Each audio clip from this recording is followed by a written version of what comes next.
Hey friends, welcome back to the channel. So this past weekend we went to the Farm Where You Live Harvest Festival right here in South Carolina, and I got the opportunity to present on feeding your meat rabbits for free and just kind of go over all the basics that people need to know, so whether they buy my book or not, they kind of have a general understanding of what they need to do to feed the rabbits a natural forage diet. Now, I recorded my presentation because many people asked me if they would be able to find it later online, and I know there's some people who couldn't attend that wanted to see the presentation.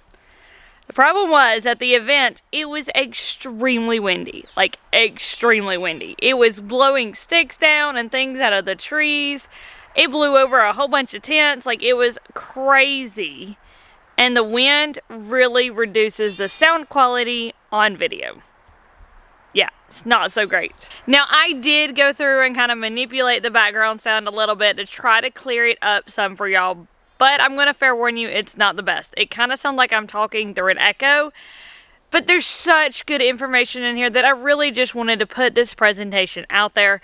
I can redo the presentation if y'all want, where I'm here on our own property and I kind of go over all my notes that I have written out, but it's not going to be the same because I didn't look at my notes very much when I presented, and I went off what I really felt that people needed to know, different questions I'd been asked at the event all weekend, and I took some questions from the crowd and really just went over that information.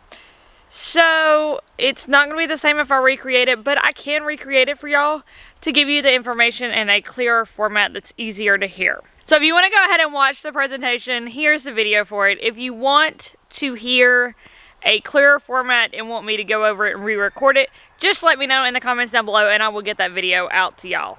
Again, I am so sorry about the audio quality. I think for the next event we do, I will get a lapel mic or something so y'all can hear me better, regardless of the wind or whatever else is going on. I hope you enjoyed the presentation, friends. For y'all who don't know me, my name's Megan. I go by Living the Height Life on social media. You can find me at my booth right over here.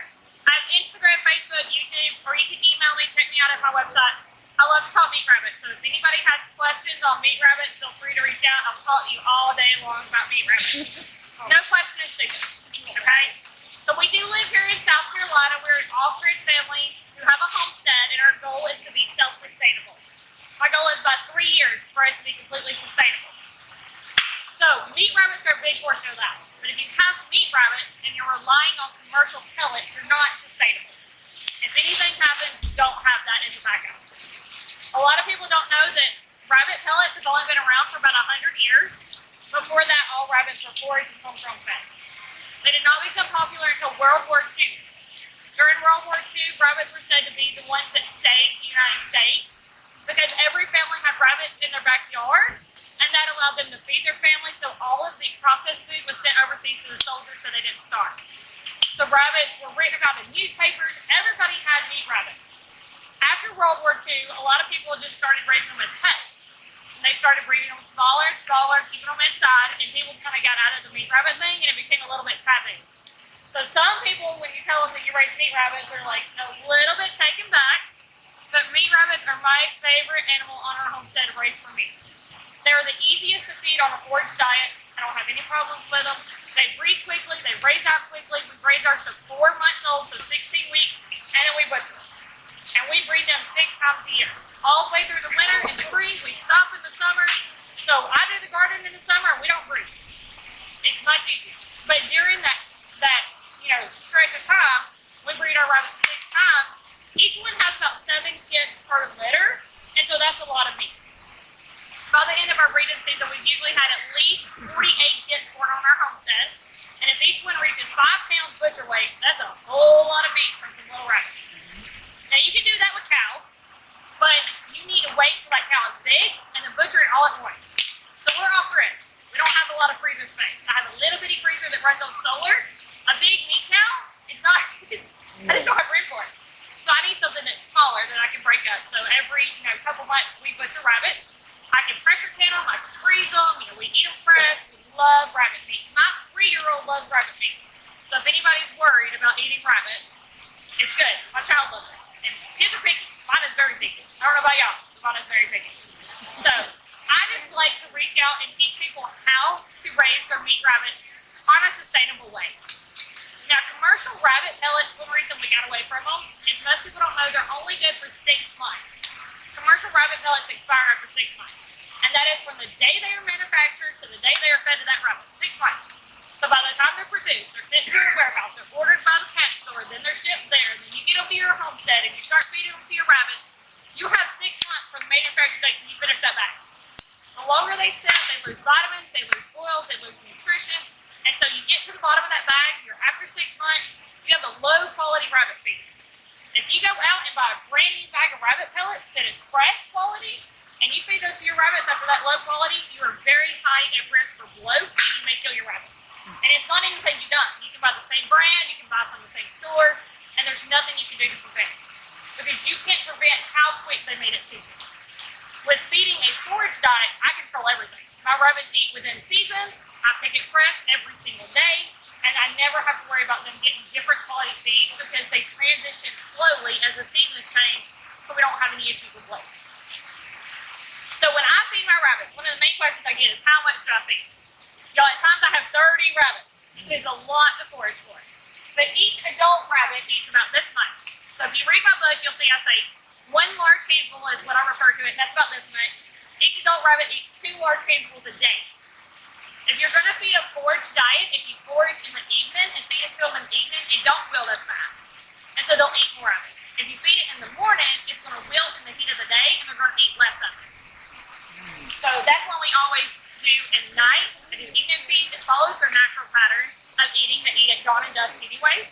And so if you feed them at night, it stays good all night. They eat on it all night. They finish it off at dusk.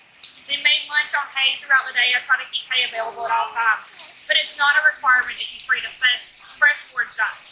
If you don't feed a fresh forage diet, you feed pellets, you need hay. Pellets are not enough to wear down a rabbit's teeth. And so they'll overgrow. Rabbits have teeth very similar to horses, and so they continuously grow. If you're just feeding pellets, they're going to chew on their cages, they're going to chew on anything you've got them in because they have to wear that teeth down. If they don't wear them down, they will grow into the top of their jaws, and they can kill them. So if you're feeding pellets, please at least feed hay as well. Now, not everybody who's here today is going to go home and start feeding your rabbits a fresh forage diet. But if you go ahead and start feeding them fresh forage and at least get them to halfway, if anything happens and your store is out of rabbit pellets, you can start there from feeding fresh forage and not have to worry about the bloat issues because they're already used to it. So rabbits have a digestive system that is similar to horses. They're called hind gut ferments. Rabbits and horses are the only ones that have this digestive system. And so what that means is they eat their food, it's processed, and then it's fermented after it's processed through the body in an area called the cecum. Rabbits, after they produce, it's fermented and everything, and this may gross some of y'all out, especially the kids, 5 hours after they eat their food, through the cecum passes a cecotrope. And rabbits actually eat their own food in the form of a cecotrope. And that provides rabbits with most of their necessary vitamins and minerals, and a lot of protein as well, plus good healthy gut bacteria, so they just kind of cycle it through.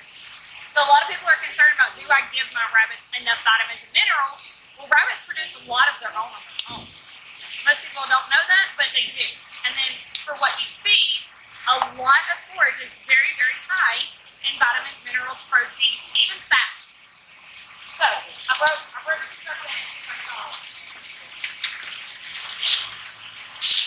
So the plants that I recommend for highest protein percent, mimosa trees. Who in South Carolina has mimosa trees? Grow everywhere. Don't feed the pea pod, but the leaves and the flowers are very good for rabbits. They have 20% protein in them. Rabbits need 16 to 18%, so mimosa has even more protein than what a rabbit needs. So if you compare it with a low forage like sweet gum, we were talking sweet gum. Mimosa and sweet gum together, that is going to be a great forage option for your rabbits. Another one is Bermuda grass. That's what we feed, Bermuda grass hay.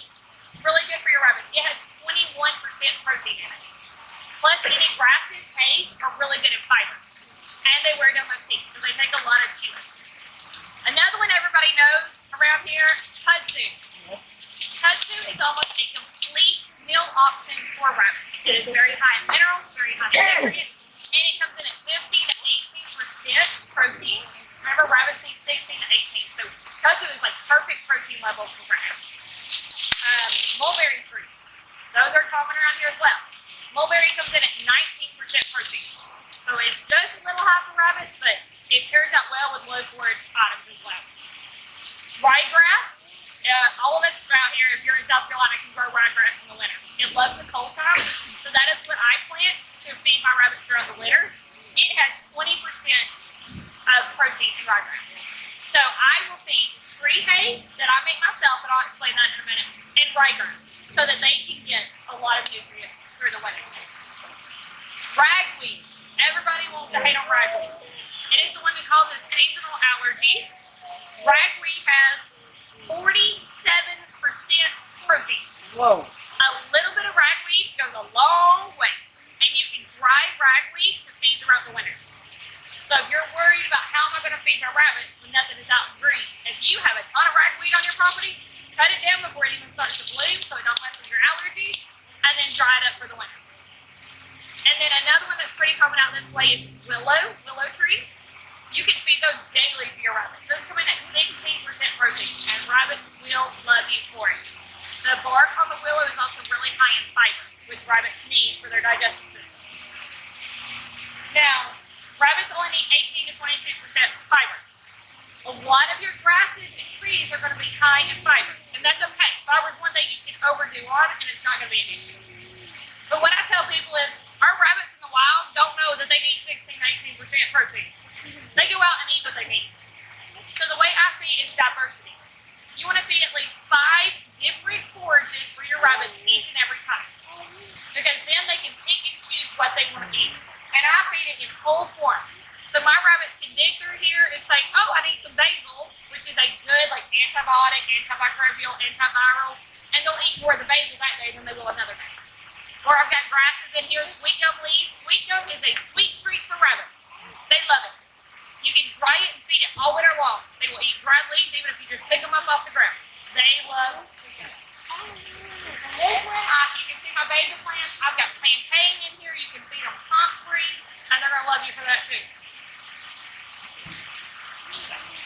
Make sure I ain't going to go over in time. So other vitamins that you may look for to feed your rabbits are dandelions. So dandelions are like one of the most nutritious foods you can find, not just for us, for rabbits. Dandelions have protein, calcium, magnesium, potassium, iron, and vitamin A in that dandelion.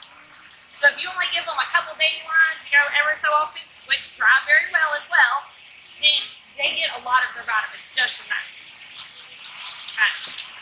The only issue people tend to think of with rabbits after they realize how much forage has vitamins and stuff in it is salt. Now in our rabbit colony, we provide a salt lick for our rabbits, just pink salt, Himalayan pink salt rock, and they'll lick on it as they need. For our rabbits that are in rabbit tractors, they get all the salt they need from the plants that grow on the ground and from our soil. Your soil and your plants have more salt in it than you think. That's why back in the old days, people didn't have salt available, but they didn't need it because they were eating more natural. As we process things, we've kind of taken some of those nutrients out of it, so now we have to add salt into our diet. But if you're feeding your rabbits naturally, you're getting that naturally.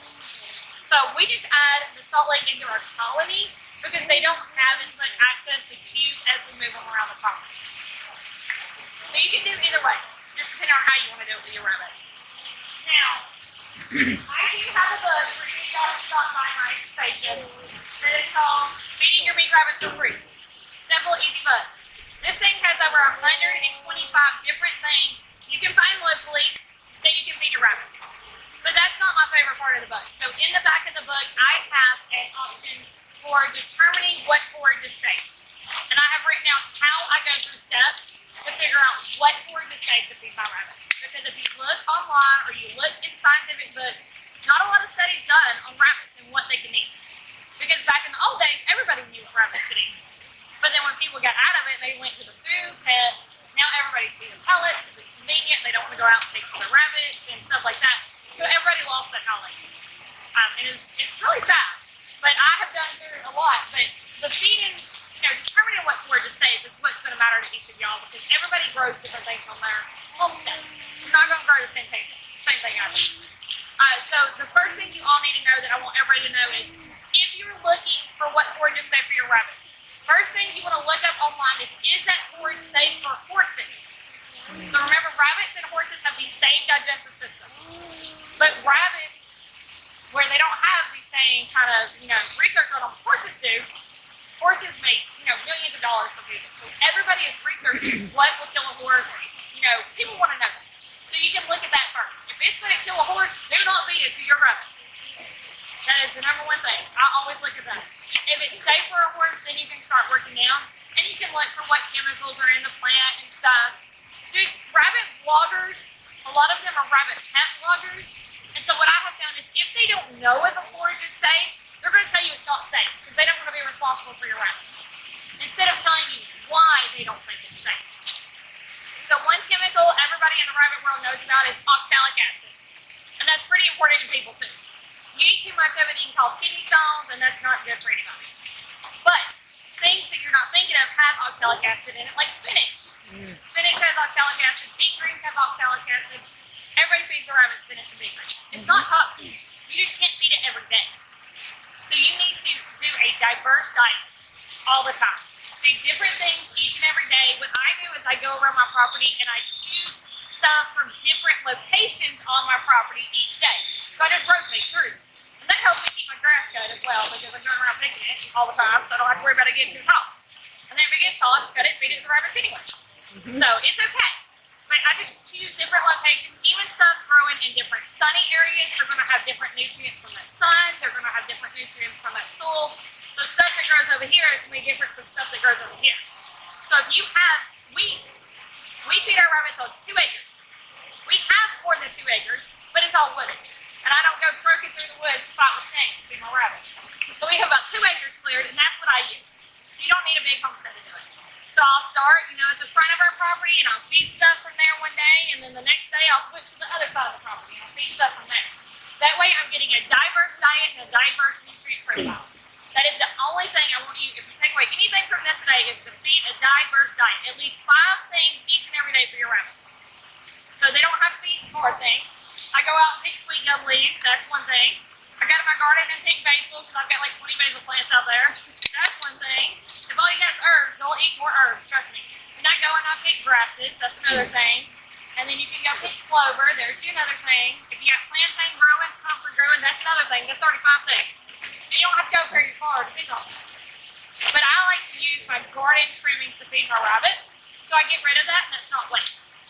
Rabbits eat okra. So anybody who grows okra knows okra goes from this big to this big in the matter of a day. When it's this big, feed it to your rabbits. They eat it, it's tough, it's okay. Just break it in half and put it in front of them and they will take the whole thing down. When you pull your okra stalks up at the end of the garden season, feed that to your rabbits. They love it. If you want it, eat the whole thing. When it gets down to the very bottom and it's super woody, they won't eat that part. You just take that compost and it's okay. But the rest of it they'll eat. Watermelon vines, they love them. My watermelons are done producing, I pull the vines up and feed them to my rabbits. My basil, when I'm done with it, feed it to the rabbits. Or I take it, hang it up and dry it and feed it to the rabbits in the winter. So herbs are super easy. I don't use a dehydrator, I tie a string on them and hang them upside down. So that's what I do. We have 16 acres and most of it's raw land, so it's still wooded, just looks like this. As I'm clearing those, I'll cut the trees down and I will stack them up and let them dry. Stack them up, I put a tarp over them, and feed those during the winter. Do all different kinds of trees, and there you go, you got feed for the winter. So, the one thing people like about pellets is they're convenient, right? Life gets busy, life gets in the way. What do you do when things get in the way? So I make what I call rabbit crack, because they go for it like it's, addictive. And it is grass seed, and sunflower seed, or pumpkin seed, and rolled oats, and then I feed that with that. Rolled oats have fiber in them and they have protein in them, and the rabbits love them. Sunflower seeds or pumpkin seeds are really good because they've got fats, they've got proteins, they've got other nutrients in them. Pumpkin seeds also will deworm your rabbits. So I use pumpkin seeds once a month for my rabbits no matter what. Each one gets a tablespoon once a day for 3 days straight every month. And that will deworm them because pumpkin seeds actually have a chemical in them that will paralyze worms and allow rabbits to pass them naturally. So we don't use chemical dewormers, we just let them pass them naturally, and that builds up their own immune system through those worms as well, so they can fight them off easily. Which one? Honey a day. Oh, pumpkin seeds, 1 tablespoon of pumpkin seeds once a day for 3 days. I do that every month. So I usually tend to save it for a time when I know I'm going to be busy. Woo! I need to run away. So like before I come to this event, I put out a bowl of pumpkin seeds for our rabbits, and they will snack on this whole week, and I'm gone. And they love it. I fill up a hay bin for them, like this fall, come back to there, and they're going to eat on that all weekend long. I'm out of town, and my rabbits are still fed. I also cut down a bunch of little saplings to throw them in there, so they've got bark and they've got leaves to eat on all weekend long. That's 4 things. And then I add rolled oats to it, and that's 5 things. And my rabbits are fed, and I'm not there. So it's not necessarily that pellets are more convenient, it's people don't know how to make this diet more convenient. And I grow the sunflower seeds right there on my property. I don't grow oats, but I need to. And I've been talking to this dude over here. I don't know if y'all went over to see where his cornmeal is, and he's selling wheat seeds. And that can count as grass seeds. So if I start growing that, and I just go around and harvest that, rabbits can eat wheat. And the seeds of them are high in protein, high in fat. That'll sit there and add bulk to your rabbits, especially the ones that you're trying to grow up for butchers. You want those to have those proteins and fats to get bigger. And so that's what I use my sunflower seeds for. And when we got grow out kits, you know, I sit there and feed them a tablespoon each of sunflower seeds every day until they reach butcher weight. That puts fats on them and it helps them grow faster. A lot of people think of rabbits, especially on this diet, as those wild rabbits you see around that are scrawny little things. My rabbits aren't scrawny. My rabbits right now grow out to be 8 to 10, even as high as 12 pounds a piece. So they're big rabbits. We breed Tamook rabbits. Everybody in South Carolina, if you do not have Tamook rabbits, you need to get Tamook rabbits. They're a heat-resistant rabbit. T-A-M-U-K, which is how you spell it. Yes, love it. So their name comes from Texas A&M University, TAMU. I think it's like a bean field or something is what the K stands for. And they were bred as a college project to do commercial meat rabbits in a heat setting. The rabbits don't like the heat. They don't normally do well, and they don't breed during the heat. They don't work in a commercial setting. They need to breed all year long to keep the rabbits going. Well, that's what the Tamook rabbit was bred for. It breeds in Texas heat. It'll breed in South Carolina heat. That is what we have as our breeding bug. If you see the picture of my butt, this is him. His name's Jackson. And he is our breeding bug. He is about 12 pounds. He is a really large rabbit. You can get them in different colors. If the white rabbit with red eyes, scares you. And people in South Carolina are breeding them all over the place now because they do really well in the heat. Yep. You can look online and tell you how heat tolerant it is and everything. I can't see how cold tolerant it is. Rabbits are all cold tolerant. So how low do I use it? They can get down to negative temperatures. Oh, really? Yep. Okay. Rabbits do really, really, really well in the cold. Okay. The only thing we do for our rabbits, even when it's snowing outside, is put up a windbreak. That's it. Okay. What's your question? We breed all during the cool period. So we've already started our breeding season. We usually try to start in August, but if it's too hot, our rabbits will breed. But they're breeding now. 6 months is what we breed to. Some people will breed start at 4 months, but we breed at 6 months for all of our rabbits, females and males, and then we breed all winter long. So we won't stop breeding until April. And our rabbits will breed all that time. So they breed, and then in a colony setting, if I have the buck in there, they breed natural. He'll do the job. The day they have babies, they usually are breeding again. I like to tend to control my setting if I've got time, and I will space them out and wait till she has babies, and then 3 weeks later breed them again. But in a natural setting, this is their breeding time, and they breed back to back to back, and that's what a rabbit likes. If you have a doe that is at breeding age and you do not breed her, she will become aggressive because she wants to be bred. Her body is telling her she needs to be bred, and she wants to get away from you to find a bug to breed. So if you're not breeding your doe, they can become aggressive. If you have aggression issues, just breed them. They usually calm right down after that. And we breed all winter long, and they're great. In the summer, they can get a little bit testy, and then wintertime comes, and they're happy. We breed ours for 2 years. So we do. Some people can go up to 4 years, but we breed for 2 years, and I like to change them out after that. But we're constantly adding in new genetics. You don't want to get stagnant in your genetics with your rabbits. And so easiest for me to do that is to bring in a new buck, which is how I got Digestive. Bring in a new buck, let him breed, and then I keep the largest of my litters back, and then I breed them again. And then so I will keep back 2 does from the litter that I have due next week, and then the 2 largest does out of our litters, so I got 3 due at the same time, they will stay, we'll grow throughout the winter, and then by next season, I mean, they're plenty old enough to breed. You can, even if you get rabbits now and you're just breeding them, you can save back a doe back in February and have them ready to breed in the next season. Like, you just need to keep going with it.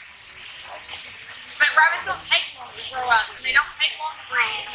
Our rabbits have babies on 35 days. I don't know what it is about 35 days on our homestead, but almost every single time our rabbits are born on 35 days. Rabbits can go as early as 27 days and as late as 41 days. And that, I mean, it's a pretty wide period for rabbits. And they will, they'll just go whatever they want. And then 3 weeks later, if I don't have a buck in there, I breed them again. And so our babies come out of the colony, because that's where all of our rabbits are born, is in a rabbit colony. At 8 weeks old, they go into rabbit tractors and move around the property, and we butcher at 16 weeks. And so with us constantly breeding our rabbits, we're having babies throughout this time, about every month to every other month during the cold season. And then that way we're done butchering when it's hot. Nobody wants to deal with flies on their meat when they're trying to butcher out the heat. Yeah. Rabbits are quick to butcher. I can butcher boys from killing to dress out and cut down in 7 minutes. They're super quick. I don't know who went to Beta Family Farms this morning to see their rabbit butchering, but they're quick. And they do an awesome job at teaching people to butcher rabbits. So, I mean, it don't take any time. We just do a whole litter at once and get them done. Very, very quick. So for our rabbit setup, a lot of people don't want to do rabbits in cages. Especially people who are looking into an all-horse diet usually are against the cage idea. None of our rabbits are in cages. We have a colony setting. It's 8 foot wide, 16 foot long, and it can house up to 6 breeder does. Currently we have 3, but we're up in our stock and waiting to take those new breeder does and keep back and keep breeding. And then right now I have my buck in there just for ease of breeding while I've got these events and stuff going on. Things are a little crazy in McColl for homesteaders, preserving and stuff, so I just threw him in there, letting him get the job done on his own time, and then I'll pull him out when I'm ready to set him to the side, and then I'll control breed him a little bit better after that. But it's easy. Rabbits are so easy. Rabbits don't have a heat cycle, so you're not trying to track heat for rabbits to know when to breed. Rabbits ovulate when they're breeding. It's a natural thing that happens. When they're breeding, they automatically ovulate. So you don't have to track heat. But I know some people have issues breeding their rabbits sometimes if you keep them separate from their buck, and that's because their hormones aren't stimulated. So what you do then is you put your rabbits together 3 days in a row, and by the 3rd day, their hormones have come up because they smelled your buck and interacted with it, and they'll breed for you. So rabbits are easy to breed. It's not like cows, like watching the scissor and meat or something. You just breed them. And they breed like rabbits. Pros and cons of colony versus cages? Yeah, so our colony is the easiest thing we have found for raising our kids, because all of our does raise them together. So they will actually co-parent in there. They will take turns feeding each other's babies. And if I've got, like our last litter, we had one doe had 10 babies, and one doe had 2 babies. I took 4 babies from that doe that had 10 and put her in the doe that had 2, and that mama raised 6, and the other mama raised 6, and they were all happy. Everybody's equally fed. Colony also allows the rabbits to interact. So they get natural antibodies from interacting with each other. When you separate your rabbits, they don't build up their immune system as well, and they tend to get sicker. So by keeping them together, letting them interact, they're naturally building that immune system, they're getting healthier, and they don't get as sick as often. Yeah. So the issue with rabbits is does are territorial. They're always going to be territorial. That's why when you breed them, you don't ever take, you don't ever take your buck, or you don't ever take your doe. No. Let me get this right. You don't ever take your buck to your doe. She will fight it. But our rabbits grew up together, and they grow up naturally, and they've done it since they were babies. But when I just introduced my buck into the colony, everybody was worried about them fighting. So if you're wanting to introduce rabbits who didn't grow up together, the thing you do is offer them time. They need places to get away and break that line of sight. So if somebody's being bullied, it can run to the other side and get away until the rabbits start looking at them, and then it's got a safe spot. Once they adjust to the smell of each other, they're fine. But rabbits have a pecking order just like chickens. And you gotta let them establish that pecking order. We have one rabbit we call Nosy Rosie, and she is the boss. Even with our buck in there, she runs him. And if she wants to get on him, she will. And she'll take him off. So if he sees something she wants, she'll takes them off that food. And she runs. She doesn't attack the other ones, she doesn't make them bleed, but she will sometimes sniff at them and take them off if they're doing something to bother her. And that's the same with chickens. Same with any other animal. You gotta have an alpha. And so with rabbits will do that thing. They may fight for just a little bit of time, but if you put places where they can't see each other, they'll stop fighting. And that protects them. So for our system, we took one of those black culvert pipes that are out, everybody uses for their digs. We've got one of those at our college. The rabbits use it as a hide from each other. They play on it and everything. And then we have what we call bucket burrows. So I took 5-gallon buckets. We cut a hole in them, stuck a PVC pipe in them, and buried them under the ground. That gives our rabbits a safe place to go so they can get away from the other ones, because the tube is 6 inches, so 2 rabbits aren't fitting down there at the same time. So one can get in that bucket burrow and hide out if it needs to, and let the other one come down. And then when it comes out, they're all friends. It also gives them a safe place to have their babies. So if you do that, you don't bury it all the way under the ground, you can put the gamma steel lids that people use for food on the top, unscrew it, you can take on your babies, make sure everybody's safe, healthy. We handle our babies from day one. Your mama rabbit will not reject the babies just because you touch them. They don't care. The worst they're going to do is pee on their babies. We've had it happen. They will pee on their babies to mark them as theirs, especially if you're fostering babies from one litter to another. That way they can tell them apart. But they're not going to reject them or anything like that. So we touch them from day one, and I check them every single day for the first 5 days of their life. Because if you're going to have a problem with your kids, it's usually in those first 5 days. And it's usually with a new mama rabbit, because they don't know what they're doing. Rabbits all need a trial run, so it takes them like that first litter, and then they're usually better by the second. If they're not better by the second, we eat them. We pick and you don't. Rabbits grow so fast, there's no reason to keep a bad rabbit. Just keep it, get a new one and keep going. If they're not good by the second litter, we don't do it. So that is another thing. Just don't do it. It's not worth your time to have a bad rabbit, because they're going to breed this bad genes into their rabbits and get them to be bad moms. Rabbits learn from doing it. And so we talk about rabbit kids. Can we feed our kids? Now the thing with that is you want to be feeding a natural forage diet to the mama before you feed it to the kids. Because like we talked about earlier, when rabbits eat their own cicatrix, when a mama doe has kids, they eat her cicatrix. And that's where they get the gut bacteria. So if you're not feeding forage to your mama, your babies don't have the bacteria they need to process that natural forage diet. So if you're feeding it to the mama, babies can start eating it right away. Hers start at 2 weeks old. When they start coming out of the nest box, they'll start nibbling. They're still nursing. Hers will nurse up to 6 weeks, but they're starting to eat that forage a little bit by little bit. But because our mamas eat it, we don't have any blood issues with our babies. They automatically just develop that natural gut bacteria, just like in the wild.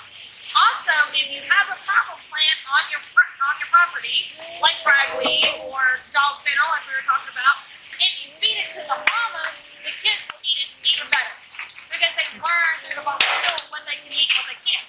So they get a taste of it, and then they want to eat more of it. Rabbits are gross, and they just like to eat their own food. It's weird. But it's healthy for them, and that's what their guts are set up to do. You just want to start early on that. Now, anybody who's going out and buying rabbits is probably not going to find a rabbit that's already on full forage to just go home and bring it home to you. My Jackson and all my other rabbits come from somebody who fed rabbit pellets, and I've got them on a full forage diet now. You just have to do it slowly. So the book talks about it and it walks you through it, but what you want to do is take your rabbit pellets that you feed and cut them into fourths. So 1/4 of these, so if I started today, I would cut my rabbit pellets by 1/4. And in that place, you feed 4. So what you're going to do is you're going to start, you're going to feed some little grasses here, little trees there, start them slowly, their snacks, their treats, and you cut it back by 4 and replace that with 3. Then a week later, you cut it back by another 4, so now you're feeding half of what you started with in pellets, and you replace that with 3. When you cut your pellets by half, your rabbit should be eating about this much of greens a day. So you get half your pellets and half your greens. And then, this is the fun part, you can either continue to cut back by 4, and so that you're feeding 1/4 pellets, 1.5 bundles of wheat, or you can do like I do and go to every other day pellets. So one day they'll get pellets at their full pellet amount, and one day they'll get full rabbit forage. And I did that for about a week. And that teaches rabbits that they don't have to rely on pellets to eat. They can eat that forage and they'll be okay. And so that's what I do, and I do that for a week, and then my rabbits are on a full forage diet. If you're buying rabbits for the first time and you don't have them on pellets, or you don't want to go out and buy a big bag of pellets, start with hay. Put them on a hay-only diet for 2 weeks. Make sure it's a good quality hay. Hay only for 2 weeks. Then start introducing greens as a treat. And then you build up and do a little bit more, like a small handful for a snack. And then a week later, start adding 1/4 of your natural forage. A week later, do half your natural forage. And then the following week, you're all full forage. You don't have to go out and buy pellets just to start this diet with your rabbits. You can do it from hay. And it's okay. Rabbits can live on hay as long as you're feeding good quality hay. Remember, Bermuda grass is like 20% protein. And it's got a lot of fiber in it. It's good for them. So you can do that. You can feed just coastal Bermuda for 2 weeks and they're fine. That goes with if your rabbits are overweight, from a lot of people feed them pellets, rabbits get overweight pretty quickly.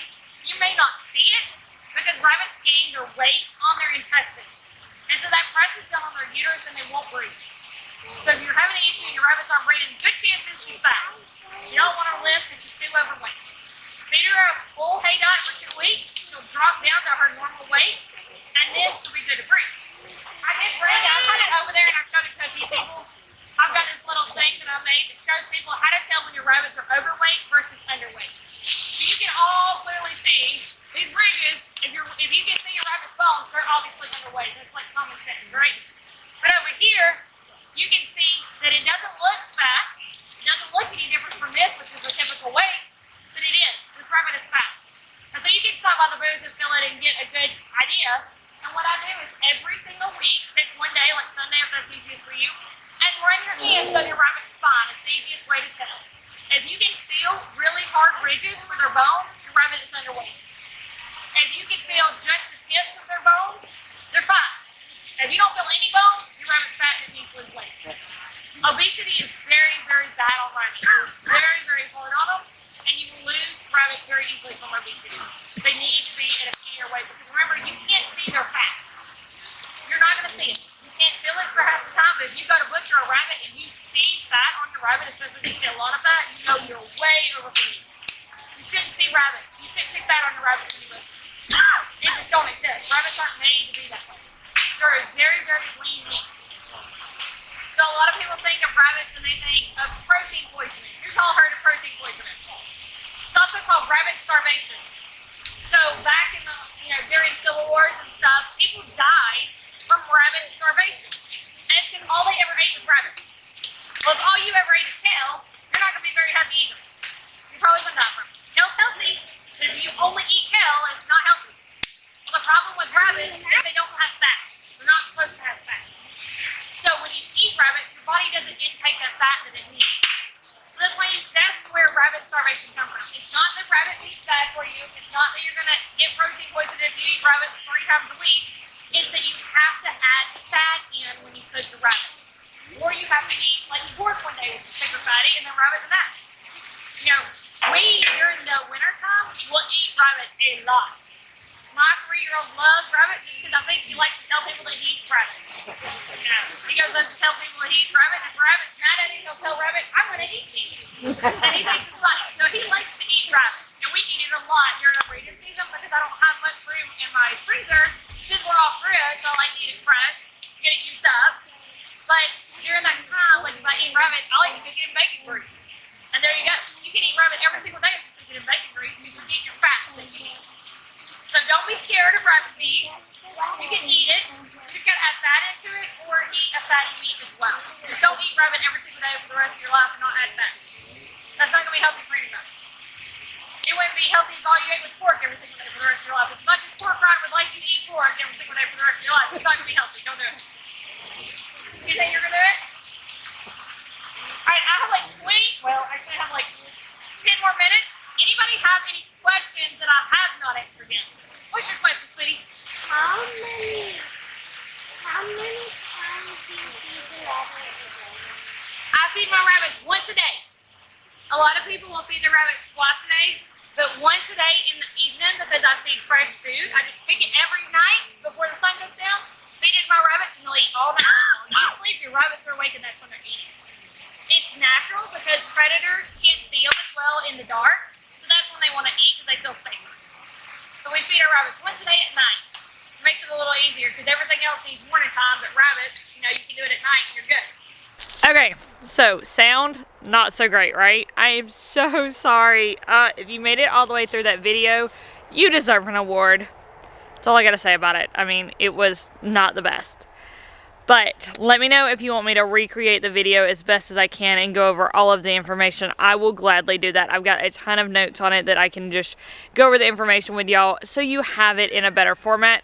But I know people really wanted to see me present, so I'm going ahead and putting that one out there also. Now, we'll also have a video coming out very soon, just kind of like an overview of the event and what all we enjoyed about it, what we didn't like about it, things like that. So make sure you are staying tuned to the channel so you can see what we thought of Farm Where You Live Harvest Festival. That video should be out on Wednesday, so check back then. That's all I got for you today, friends. Bye. I will see you later.